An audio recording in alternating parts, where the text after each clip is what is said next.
বাংলাদেশ আওয়ামী লীগের উপদেষ্টা মণ্ডলীর সদস্য, বাংলাদেশ সরকারের সাবেক বাণিজ্যমন্ত্রী, ৬৯-এর গণঅভ্যুত্থানের নায়ক, জাতির পিতা বঙ্গবন্ধু শেখ মুজিবুর রহমানের ঘনিষ্ঠ সহযোগী, ঢাকা বিশ্ববিদ্যালয় কেন্দ্রীয় ছাত্র সংসদের সাবেক ভিপি, তুখোড় পার্লামেন্টেরিয়ান, মুক্তিযোদ্ধা, সংগঠক, কিংবদন্তি রাজনীতিবিদ, বাংলাদেশ রাজনীতির বর্ণিল ইতিহাসের অন্যতম সাক্ষী অংশ, বারবার নির্বাচিত জাতীয় সংসদ সদস্য, বীর মুক্তিযোদ্ধা তুফাইল আহমেদ ইন্তেকাল ফরমাইয়াছেন।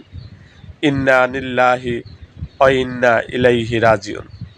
তার মৃত্যুতে বাংলাদেশ একজন দেশপ্রেমিক ও বর্ণাঢ্য রাজনীতিবিদ, একজন দক্ষ পার্লামেন্টেরিয়ান, স্বাধীনতা মুক্তিযুদ্ধে বঙ্গবন্ধুর নিবেদিত প্রাণকর্মী হারালো।